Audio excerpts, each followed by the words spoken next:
வணக்கம் மக்களே. இது சந்தோஷ் மேக்ஸ் உடைய குரூப் 1, குரூப் 2, குரூப் 2A உடைய மேக்ஸ் கான்செப்ட். பாருங்கள், நமக்கு கொடுத்துக்கிறது கொஸ்டின் நம்பர் 196. அதாவது இந்த கொஸ்டின் நம்பர் நமக்கு ஒவ்வொரு கொஸ்டின் பேப்பருக்கும் விதவிதமாக மாறும், நம்பர் மாறிடும். இதில் என்ன சொல்கிறாங்கன்னு பார்க்கலாம். பாருங்கள், தனி வட்டி சொல்லியிருக்காங்க இல்லையா, அதை நோட் பண்ணிங்க. தனி வட்டி. இந்த தனி வட்டியில் ஏ என்பவர் வந்து என்ன சொல்கிறாங்க அப்படின்னா 16,000 ரூபாய் கடன் வாங்கியிருக்காரு, 12% வட்டி. சரிங்களா. பிங்கிறவர் 12,000 ரூபா வாங்கியிருக்காரு, 18% வட்டி. இவங்க ரெண்டு பேருமே எத்தனை ஆண்டுகளில் இவர்களின் கடன் தொகை சமமாக இருக்கும், எத்தனை வருஷத்தில் இவங்க சமமாக இருக்கும், அது நமக்கு தெரியாது இல்லையா. பாருங்க, தனி வட்டி ஃபார்முலா SI PNR/100 இதுதான். இதில் பாருங்கள், ரேட் ஆஃப் இன்ட்ரெஸ்ட் பிரின்சிபல் கிடச்சிருச்சு, நம்பர் ஆஃப் இயர் தெரியாது. பாருங்கள், இந்த நம்பர் ஆஃப் இயர் இங்கே இருக்கிறது தான் எடுக்கணும். சரிங்களா. நம்ம கரெக்டான ஆப்ஷன் எடுத்துக்கலாம். நான் பாருங்கள், கரெக்டான ஆப்ஷன் இது தான். இந்த கரெக்டான ஆப்ஷன் எடுத்துக்கிறேன். ஏன்னா ஒவ்வொன்று போட்டு பார்த்தீங்கன்னா தான் புரியும். ஸோ இது கரெக்டான ஆப்ஷன் எடுத்தால் தான் 2 ஆன்சர் சமமாக வரும். பாருங்கள், எண்ணுக்கு பதில் இதை எடுத்துங்க, வேறு ஒன்றும் இல்லை. பாருங்கள், PNR/100. அப்போ ஏவுக்கு போடுங்க ஃபஸ்ட்டு 16,000.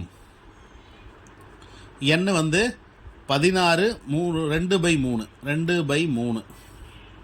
ஏன்னா அதுதான் நாங்கள் ஆப்ஷன் இருக்குது. பாருங்கள், 16, 2/3. அடுத்தது பாருங்கள், 6 வந்து 12% /100.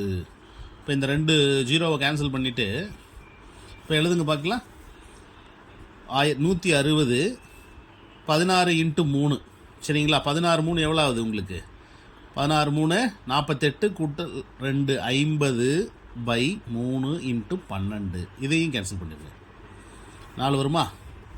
அப்போ 200 வரும். 160 × 200. அப்போ 32,000 கிடைக்கும். எவ்வளோ கிடைக்குது? இது நமக்கு தேவையான அமௌண்ட் வந்து 32,000 கிடைக்குது.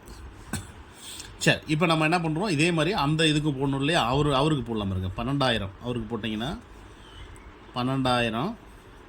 அதே வந்து 50/3. இது அதே 18%. இது ரெண்டையும் டிவைட் பண்ணிட்டீங்கன்னா 6 கிடைக்கும் இல்லையா. இப்போ 100 இருக்கும் கீழே. இந்த 100லையும் இதையும் டிவைட் பண்ணிடுங்க. அப்போ இதை மல்டிப்ளை பண்ணுங்கள்.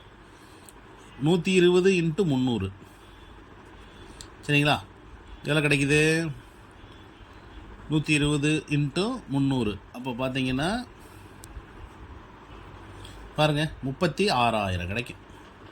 சரிங்களா. இதில் 32,000 கிடச்சிருக்கு, இது 36,000 கிடச்சிருக்கு. இது இன்ட்ரெஸ்ட். புரியுதா உங்களுக்கு? இப்போ அமௌண்ட்டு வேணும்னா பிரின்சிபல் ப்ளஸ் இன்ட்ரெஸ்ட்டு சேர்த்துனா தான் அமௌண்ட்டு. பாருங்க, இதில் 32,000 இன்ட்ரெஸ்ட்டு, பிரின்சிபல் ஒரு 16,000. 16,000 கூட்டல் 32,000. இப்போ எவ்வளோ கிடைக்கும்? 48,000 கிடச்சிருச்சா உங்களுக்கு? இங்கே பாருங்கள், அமௌண்ட் ஈக்குவல் டு பிரின்சிபல் கூட்டல் இன்ட்ரெஸ்ட். பாருங்கள், பிரின்சிபல் வந்து 12,000, இது ஒரு 36,000. இது ரெண்டையும் கூட்டினீங்கன்னா அதே 48,000 கிடைக்குதா உங்களுக்கு? பாருங்கள், 2 ஆன்சர் சமமாக இருக்கா? இப்படி தான் நம்ம வந்து தனி வட்டி அப்படிங்கிறதுல அதில் கொடுத்துக்கிற ஆப்ஷனை வச்சு தான் போடணும். அப்போ இதோடைய ஆப்ஷன் என்ன நமக்கு அப்படின்னு பார்த்தீங்கன்னா, சி ஆப்ஷன் 16 2/3 ஆண்டுகள். புரியுதுங்களா? ஸோ என்னோடய சேனல் சப்ஸ்கிரைப் பண்ணிக்கங்க. நன்றி, வணக்கம்.